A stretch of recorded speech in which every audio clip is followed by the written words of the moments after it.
Good morning, everyone. Look at the image on the screen. It represents more than just energy production.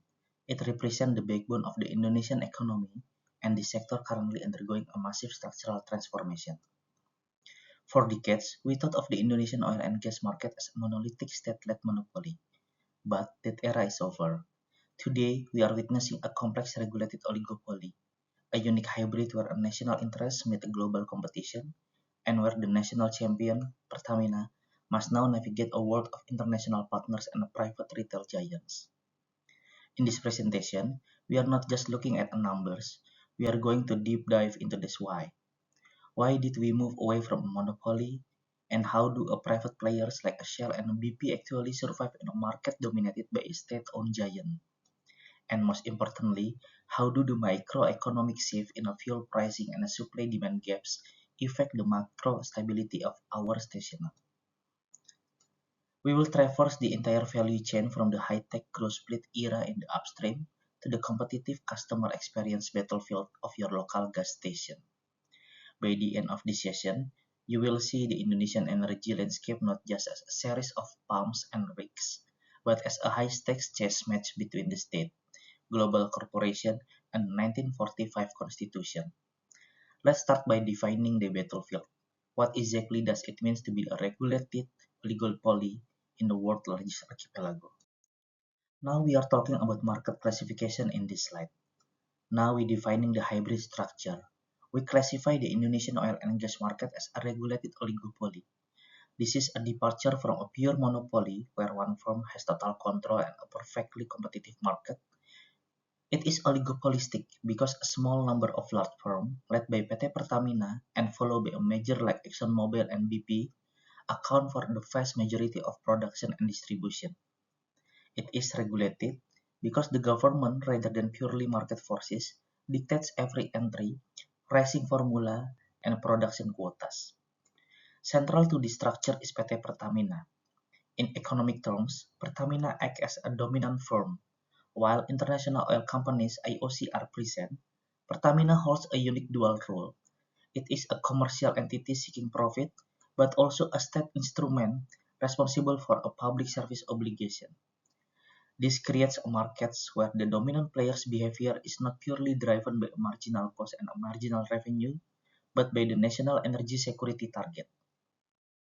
The regulated aspect is anchored in Article 33 of the 1945 Constitution, which mandates that the natural resources must be controlled by the state.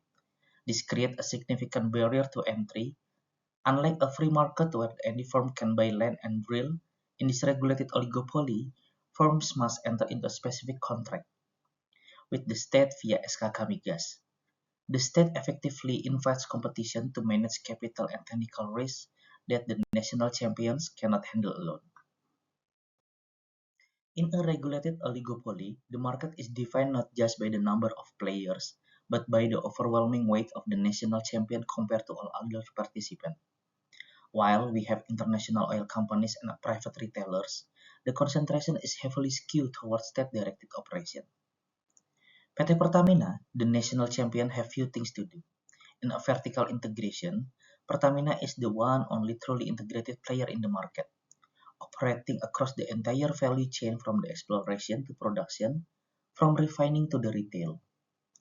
And for mandate versus profit, we knew, unlike private entities, Pertamina's primary driver is the state mandates for domestic energy security. This means they must often prioritize supply availability and social stability, such as BBM satu harga, the one price policy, over short-term corporate profitability. And as a downstream dominance in the retail segment, Pertamina remains the dominant firm, controlling over 80% of total market share. Second, its major IOC, the technical partners. Firms like ExxonMobil, BP, and Eni are the primary international contractors. They are concentrated in a specific high-value, high-complexity project, such as ExxonMobil's work in the Cepu blocks and BP's Tangguh LNG operation. And for the capital and technology, these players are highly capital foreign entities. Their presence is vital for the oligopoly because they provide the technical specialized capabilities required for a deep water and a complex extraction that the state-owned enterprise may not yet have the capacity to handle alone. Next, for the third player, the retail competitors.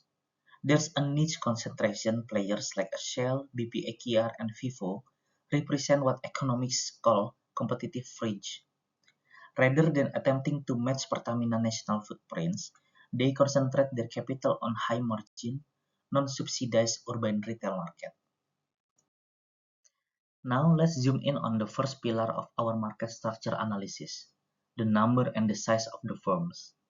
In theoretical, perfect competition model, we will see thousands of small players. However, in Indonesia refining sector, we see the absolute polar opposite, a near total market concentration. Currently, the landscape is dominated by a single entity, PT Kilang Pertamina International, a subholding of the state-owned enterprise by Pertamina, while there are a few very small private refineries, such as Triwahana Universal in Bojonegoro, but their output is statistically small on a national scale. So, for all intent and purposes, Pertamina is the sole producer. To appreciate the size of the firms, we must look at the data. Pertamina operates 6 major refineries units across the archipelago, from RU2 in Dumai and RU7 in Kasim, Papua. Collectively, these facilities have a crude distillation capacity of approximately 1.5 million barrels per day. This scale is not just a business achievement, it's a structural necessity. In economics, we call this a natural monopoly. This occurs when the minimum efficient scale is so large that the market can only support one firm operating at the lowest point of the long-run average cost curve. If we were to break this industry into the 10 smaller private firms, then duplicated the infrastructure cost, it will be so high that the fuel prices would likely skyrocket. Furthermore, the size here is a measure not just in an output, but also in a vertical integration. Pertamina controls of the infrastructure from the port to the refinery to the distribution tanker. This size creates a massive competitive advantages that effectively prevent any private players from achieving the same economics of scale. From a policy implication standpoint, this extreme size means the Indonesian government has a single point of control for national energy security. However, from a microeconomic perspective, it also means there is no market-driven pressure to lower the operational cost, which is why the government uses the international benchmarking to ensure Pertamina remains efficient despite the lack of competitive domestic competition. Now let's shift our focus to the anchor of the Indonesian energy sector, PT Pertamina. When we talk about the landscape of refined product in Indonesia, it is impossible to do so without addressing the sheer scale of Pertamina dominance. They are not just a market leaders, they are primary vehicle of the government energy policy. Why does Pertamina hold this much weight?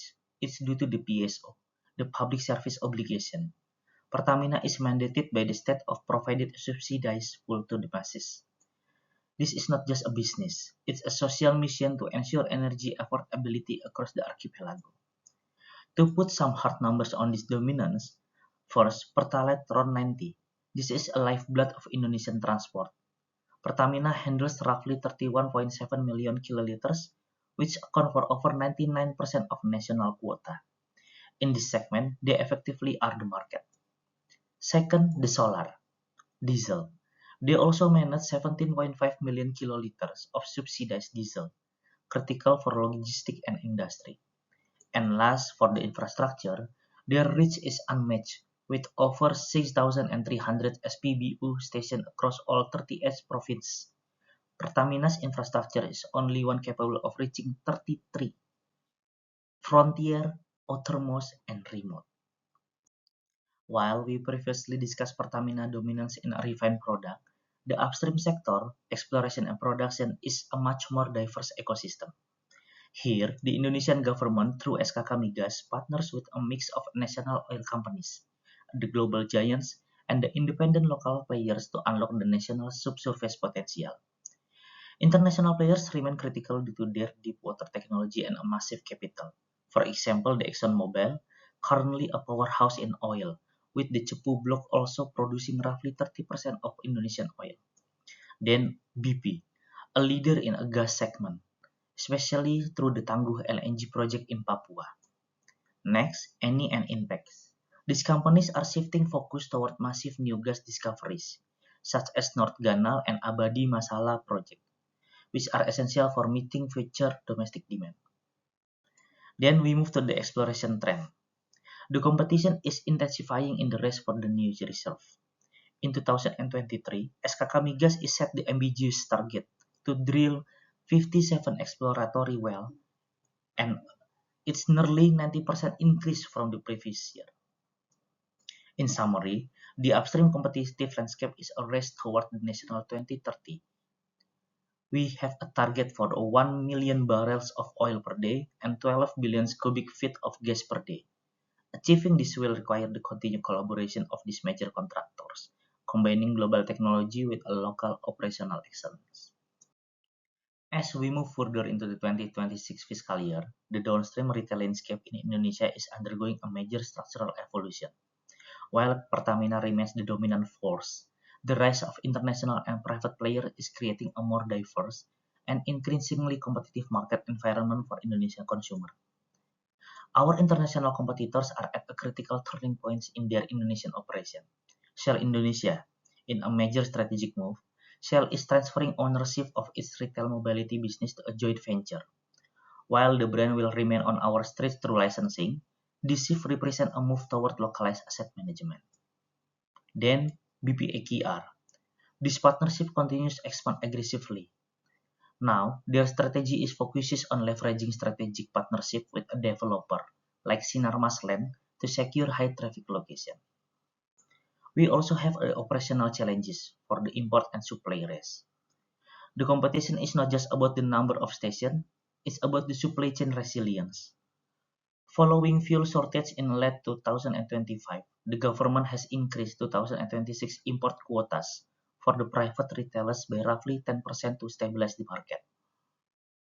And for the Pertamina partnership, interestingly, even the competitors are turning on the domestic leader for the best fuel. Vivo and BPAKR have both engaged in agreement to purchase fuel from the Pertamina Patraniaga to ensure their tanks stay full during global supply disruption. For the consumer value, the modern retail station is no longer just a place to buy a fuel. Competition is now fought in the non-fuel retail. Stations are evolving into lifestyle hubs with the convenience store, high-end coffee shop, and a car wash facilities. In conclusion, the winner in this downstream retail race will be the player who can best balance the supply chain reliability with a superior, digitally enabled customer experience, and the market is no longer a monopoly. It is a race for a loyalty. Moving to our next analytical elements, product differentiation. In macroeconomic theory, the degree of differentiation determines how much the pricing power a firm has. In the refining sector, we are dealing with the homogeneous commodity. A critical point for your analysis is the regulatory-driven differentiation. In Indonesia, the shift toward Euro 4 and a Euro 5 standard represent a forced differentiation. As the monopolist, Pertamina Subholding (PT KPI) must invest heavily in the desulfurization unit to differentiate its new output from high sulfur fuel of the past to the new one. This is not just a marketing choice, it's a response of environmental policy and international automotive requirement. In a competitive market, a firm will use differentiation to escape price competition. But since Pertamina is a monopolist in a domestic refining space, its differentiation strategy serves a different purpose. For the market segmentation, by offering various grades, Pertamina can capture consumer surplus from a high-end vehicle owners that will still fulfilling to buy the Pertamax Turbo to the mass people environment. The Indonesian oil and gas market is characterized by an extremely high market entry score, meaning it is one of the most difficult sectors for a new player to penetrate. These barriers are not just competitive, they are structural, legal, and financial, serving to protect the regulated oligopoly and the dominance of the national champions. First, the constitutional barrier.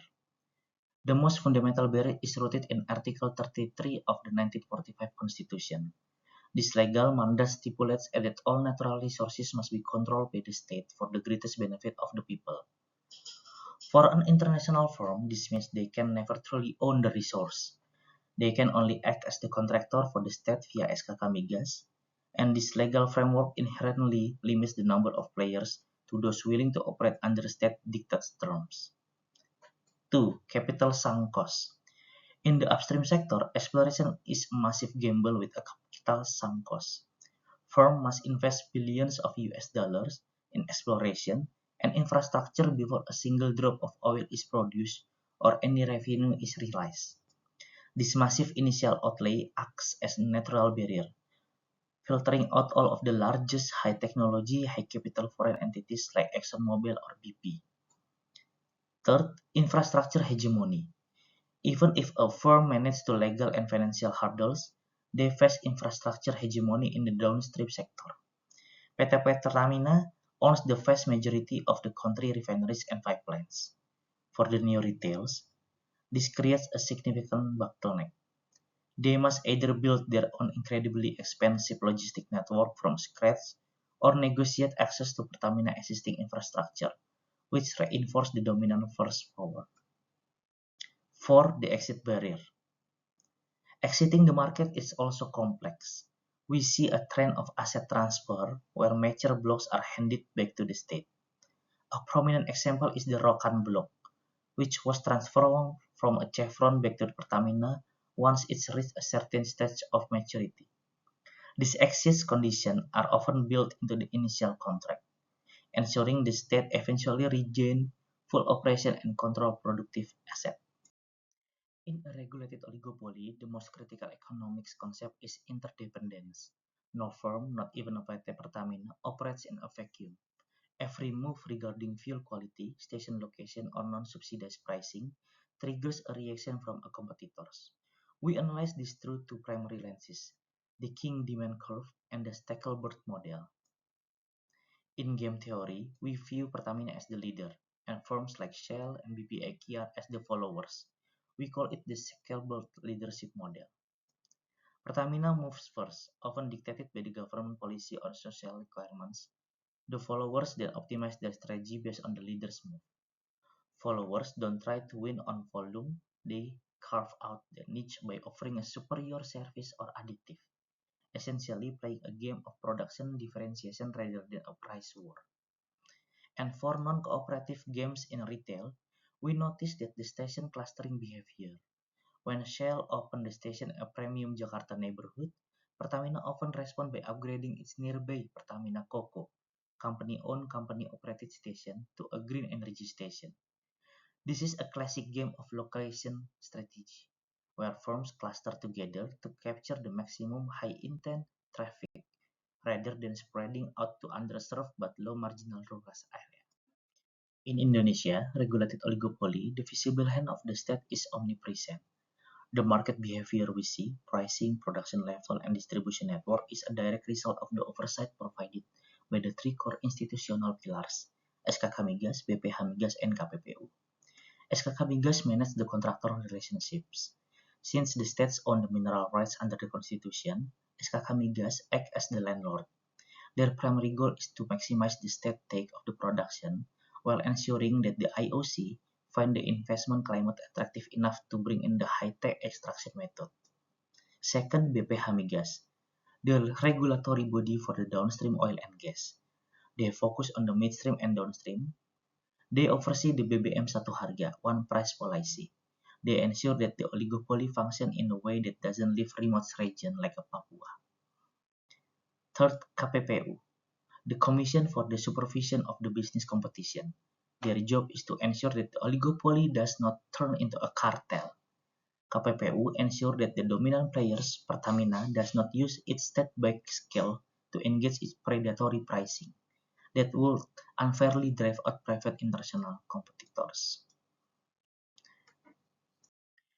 To conclude this analysis of the Indonesian oil and gas sector, first, the structural paradigm shift. The Indonesian oil and gas industry has undergone a significant evolution, transitioning from a historical state-led monopoly into what is now defined as a regulated oligopoly. Second, the dominant firm's dynamics and market power.